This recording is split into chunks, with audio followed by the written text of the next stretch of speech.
All right, today we're cooking with 1-butene. Now the name, 1-butene. But means 4 carbons.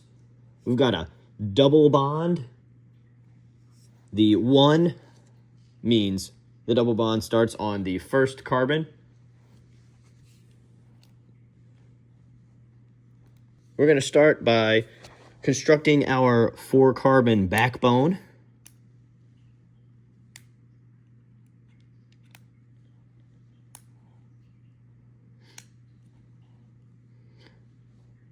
Just 4 single bonds, nothing crazy yet. Now we're going to add the double bond. Since this is 1-butene, we're going to slap that double bond between carbon 1 and 2.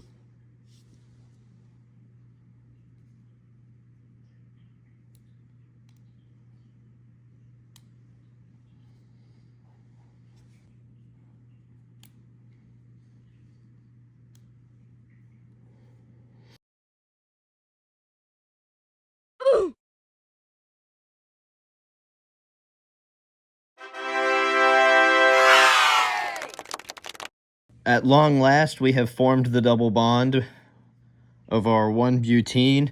I'm not very good at forming bonds usually, so this was very difficult for me. Now we have to add our hydrogen so nobody violates any valency laws. On carbon 1, we will need 2 hydrogens. Carbon 2 needs only 1 hydrogen. Carbon 3, 2 hydrogens. And carbon 4 needs 3 hydrogens.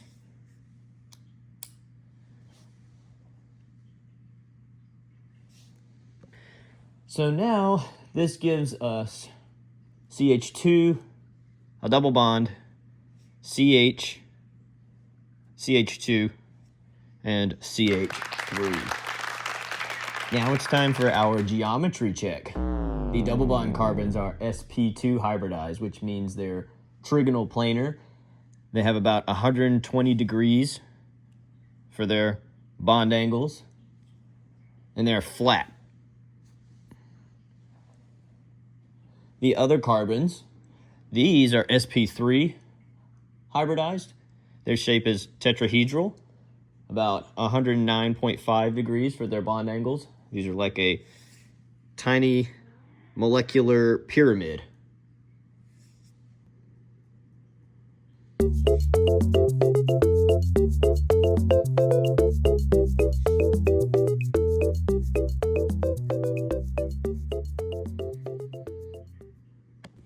Also, important note, this double bond is not letting anything spin between these 2 carbons.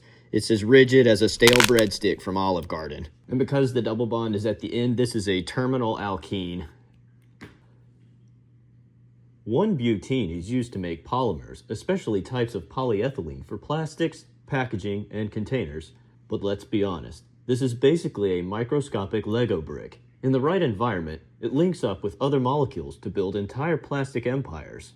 And now for the defining feature of 1-butene. The double bond between carbons 1 and 2 has this molecule absolutely locked in, allowing for no rotation between carbon 1 and carbon 2. Because this molecule helps make plastics, aka future microplastics, that means this might one day be in the ocean, the air, or in your bloodstream. A fun fact about 1-butene is that it is colorless and highly flammable, which means you can't actually see it. At room temperature, it exists as a gas, so it just kind of floats around undetected. No color, no warning. But chemically, it's storing energy in those bonds, especially that double bond, which makes it ready to react under the right conditions. And because it's flammable, if it mixes with oxygen and there's a spark, it can ignite. So if you don't respect it, you might find yourself illuminated.